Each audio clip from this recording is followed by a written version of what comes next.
Hello everyone and welcome back to my YouTube channel. So in this last episode of the advanced AI tutorial series, we are going to finish implementing the enemy AI behavior. Basically, we'll add the other states so we'll be able to hit our enemy and we can kill it as well, of course. So I can kill this enemy and I've added 2 to this game. So before we get started, make sure to watch the previous videos. I'm gonna add the link under the video description. Also make sure to subscribe to my YouTube channel, I appreciate that. And hit the notification bell so that you don't miss any one of my next videos. And let's jump right into it.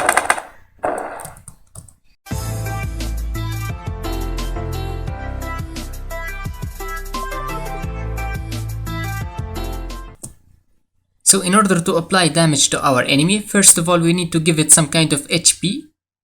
So recently we've created an enemy script and we've attached it to this enemy model. So we can add the enemy HP to this enemy script. Let's go ahead and declare public int and let's call it enemy HP. I'm gonna give it the default value 100.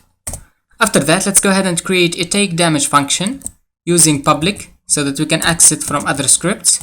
Void, and let's call it take damage. And we can pass in here the damage amount using int and let's call it damage amount. And under this method, first of all we need to decrease the enemy HP using enemy HP minus equals the damage amount. Then we can check if he's dead using if enemy HP. So if the enemy HP is less or equal to 0, then our enemy is dead. So we can play the death animation. But we didn't add the death animation yet. We are going to do that later on. But otherwise, so if the enemy HP is greater than 0, in such case we need to play the damage animation. Now let's go ahead and call this take damage function when we hit the enemy. So we can call it under the gun script. So recently we've created a gun script so that we can shoot using the raycast hit. So let's go under the scripts folder and under here we have this gun script. We've created this fire or shoot function. So I'm using the raycast hit. If you didn't watch the video, go ahead and check it out. And down here, we can check if we have hit the enemy. In that case, we can call the take damage function. So let's create an enemy. And let's call it E equals hit dot transform dot get component. And let's pass in the enemy component.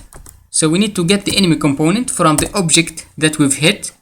But first of all, we need to check if it's not null. In that case, we can call the function using if E is not equal to null.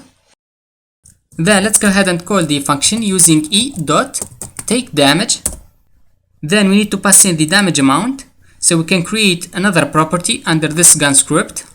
So here we've added some variables like the range of the weapon and the impact force. Let's go ahead and add another variable using public int, and it's gonna be the damage amount. Then I'm gonna give it the default value 20, and down here we can pass in the variable. Also we can return, because here I'm creating an impact effect, so you could create some kind of blood impact effect under here. But let's go ahead and stick with that and save the script. Finally, we need to play the actual animations. So let's go back to the enemy.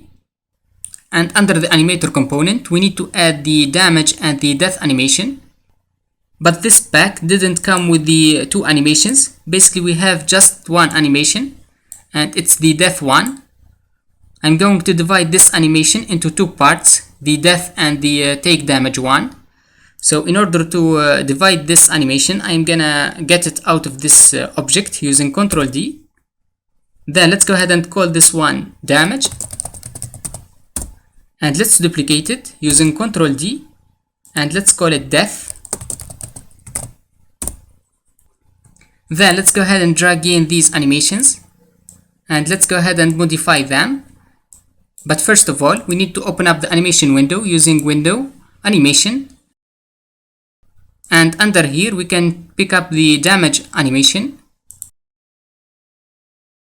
So let's pick up only the first keyframes. So this is going to be the damage animation. And in order to do that, it's very simple.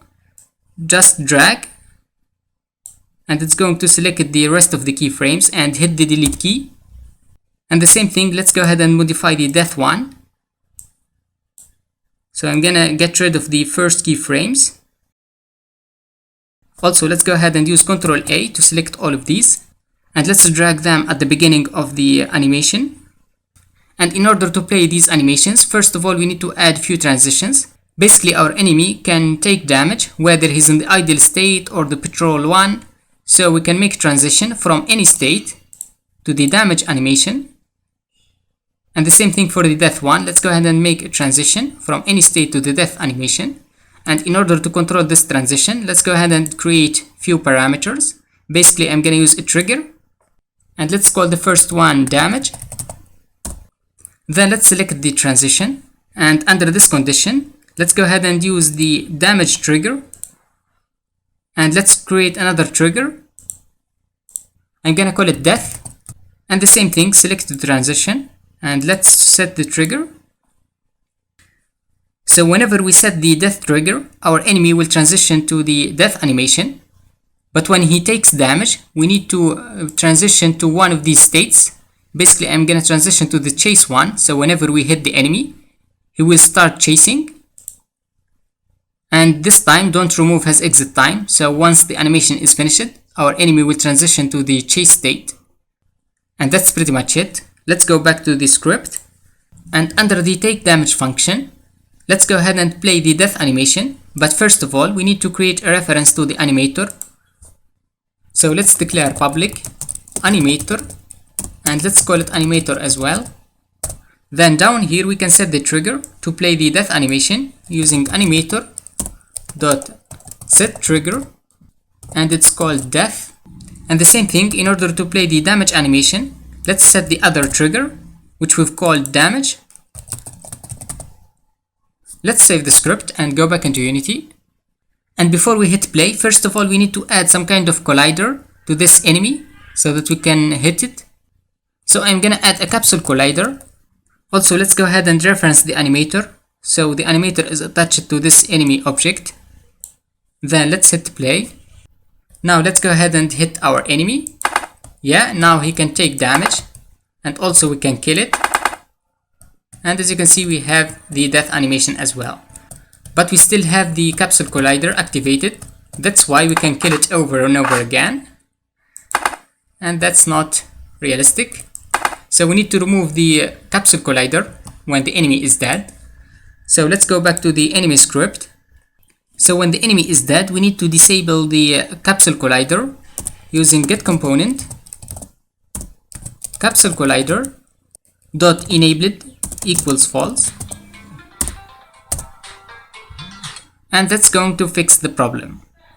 So I think that's pretty much it, guys, for this video. I hope you enjoyed it. If you have any question or comment, make sure to write it under the comment section down below. Also, make sure to subscribe to my YouTube channel. I appreciate that. And hit notification bell so that you don't miss any one of my next videos. And I will see you in the next one.